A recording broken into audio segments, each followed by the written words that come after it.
देव कहता है तो तुम्हें अभी भी मेरी चिंता है, सो हमारे साथ आने का अभी भी चांस है। वो धीरे धीरे उसके क्लोज आने लगता है, तभी बारिश होने लगती है। मैक्स कहती है अब तो यूनिवर्स भी नहीं चाहता कि हम दोनों साथ हो।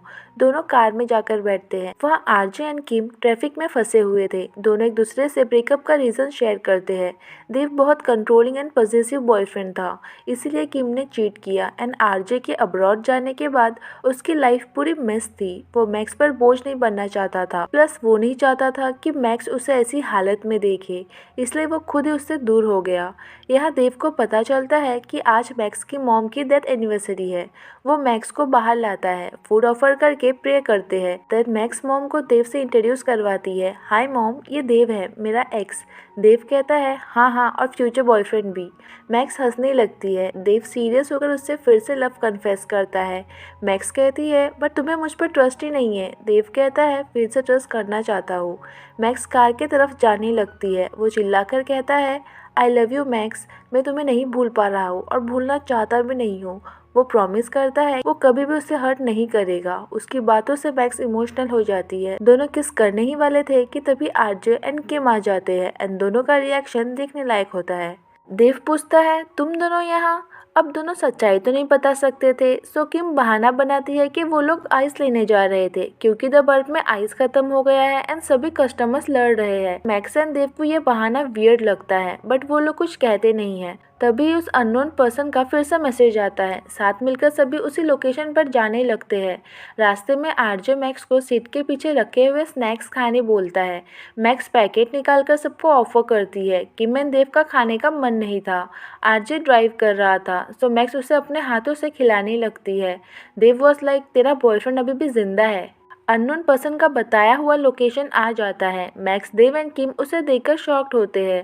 सामने एमी थी। एमी वही गर्ल है जिसे मैक्स पर अटैक करने के लिए स्कूल से एक्सपेल कर दिया गया था। Amy Max, Kim and RJ को देखकर गुस्सा होती है। वो चाहती थी कि देव अकेले उससे मिलने आए। देव कहता है ये क्या है एमी, तुम्हारे लिए ये सब कुछ मजाक है क्या? एमी कहती है नहीं, मेरे पास सच में वीडियो है और मैं तुम्हें ये वीडियो तभी दूंगी जब तुम मेरे बॉयफ्रेंड बनोगे। मैक्स एंड किमवेल लाइक ऐसे सपने देखना सेहत के लिए हानिकारक है। देव तो डायरेक्टली मना कर देता है। तभी वो वीडियो प्ले करने लगती है। एम्मी का फैमिली बिजनेस था कैमरास इंस्टॉल करना एंड रिपेयर करना। डेल के शूट वाला इंसिडेंट सामने रखे कार के डैश कैम में रिकॉर्ड हुआ था। ओनर को इस बारे में कुछ आइडिया ही नहीं था। एक दिन उसके डैश कैम में प्रॉब्लम हो जाती है, सो वो रिपेयर करवाने एमी के स्टोर पर आता है। वो प्रॉब्लम चेक करने लगती है, तभी उसे वो डेल वाला वीडियो दिखता है। प्रेजेंट में वो वीडियो को बस कुछ सेकंड के लिए प्ले करके पॉज कर देती है। मैक्स एंड देव उसे रिक्वेस्ट करने लगते हैं। एमी और नखरे दिखाने लगती है। किम के पास उसके ये नखरे झेलने के लिए टाइम नहीं था। वो सीधे जाकर उससे टैबलेट छीनने लगती है जिसमें सभी उसकी हेल्प करते हैं। टैबलेट लेके वहाँ से निकल जाते हैं।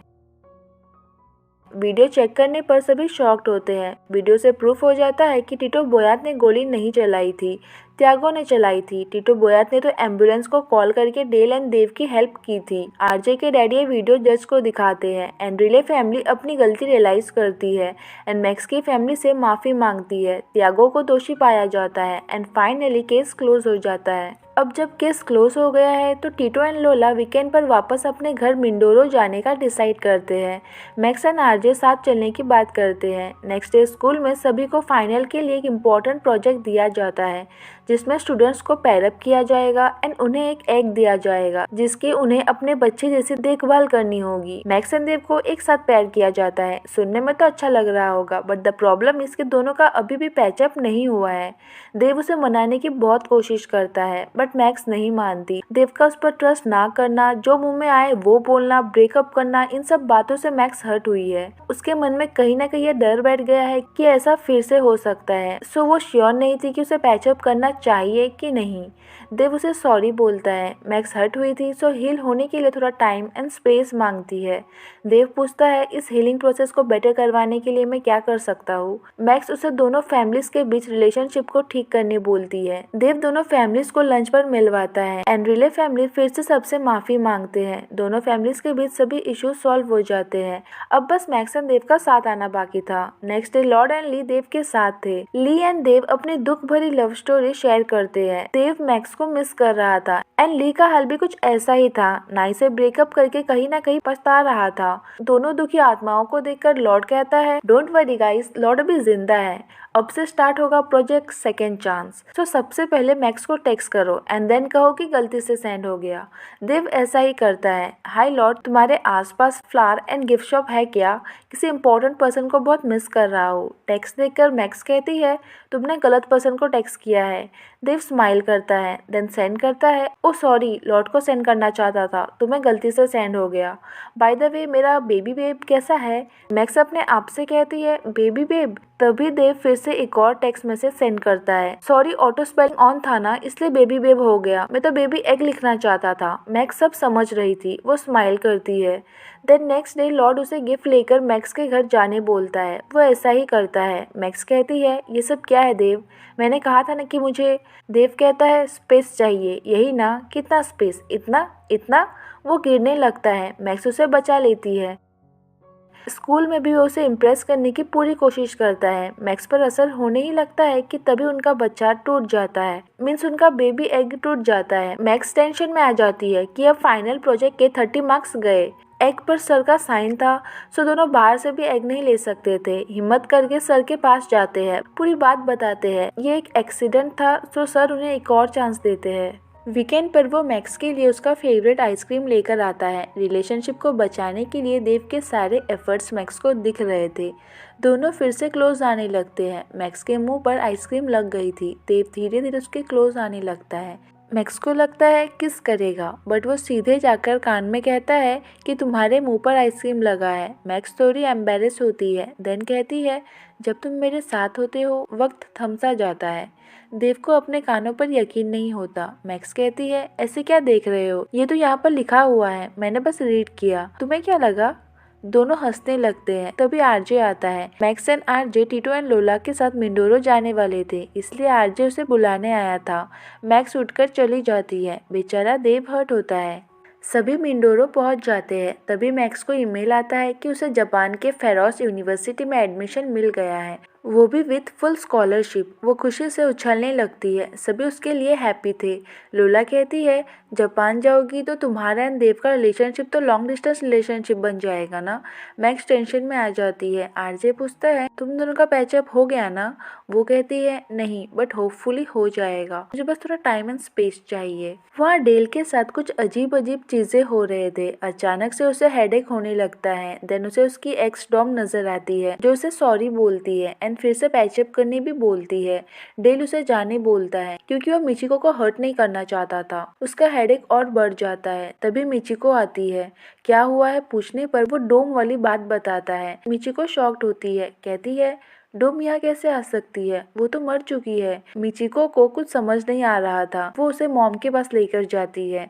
मॉम बताती है, डॉम तुमसे कभी ब्रेकअप करना चाहती ही नहीं थी। उसे ब्रेन कैंसर था। वो नहीं चाहती थी कि उसके मरने के बाद तुम हर्ट हो, इसलिए वो पहले ही तुमसे दूर हो गई। जब तुम कोमा में थे वो तुमसे मिलने आई थी। उसके कुछ दिन बाद ही उसकी डेथ हो गई। उसके हेडेक एंड हेलुसिनेशन का रीजन जानने के लिए मॉम उसे हॉस्पिटल चेकअप के लिए लेकर जाती है। तो पता चलता है कि उसे एक रेयर ब्रेन डिसऑर्डर है। हेडेक एंड हेलुसिनेशन इसी ब्रेन डिसऑर्डर के सिम्टम्स है। वक्त के साथ ये कंडीशन और भी बदतर हो जाएगी। ये सब ठीक करने का one and only option surgery है, जो कि बहुत ही रिस्की है। डेल की जान भी जा सकती है, बट फिर भी हमारा ब्रेव डेल सर्जरी करवाने का फैसला करता है। एक बार फिर से एनरिले फैमिली पर दुखों का पहाड़ टूट पड़ता है। Next day Dale and Michiko church में मिलते हैं।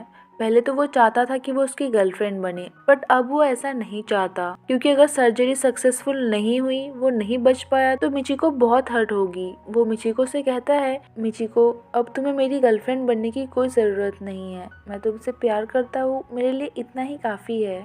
देव डेल को लेकर बहुत वरीड था। वो हेल्पलेस फील कर रहा था। मैक्स को कॉल करके सब बताता है। मैक्स उसे बेटर फील करवाती है एंड साथ में ये भी कहती है कि जब भी बात करने का मन करे तो कॉल करना। नेक्स्ट डे डेल की सर्जरी थी। देव को देखकर डेल कहता है, आज स्कूल है ना, तू यहाँ क्या कर रहा है? देव कहता है, मुझे यहीं रहना है। डेल अपने छोटे भाई के सामने स्ट्रॉन्ग रहने की पूरी कोशिश करता है, बट देन टूट जाता है। कहता है, मेरे जाने के बाद मॉम डैड का ख्याल रखना। देव कहता है, आपको कुछ नहीं होगा, हम दोनों मिलकर मॉम डैड का ख्याल रखेंगे। वह स्कूल में सर प्रोजेक्ट को लेकर सभी के थॉट्स पूछते हैं। मिचिको एक पावरफुल स्पीच देती है। लाइफ बहुत शॉर्ट है, हमें नहीं पता कल क्या होगा, सो सोचने में टाइम बर्बाद नहीं करना चाहिए। अगर किसी से प्यार है तो बता देना चाहिए, लाइफ को खुलकर जीना चाहिए। स्पीच देते देते वो रियलाइज करती है कि वो भी तो डेल को लाइक करती है, तो ऐसे टाइम वेस्ट करने का कोई मतलब नहीं है।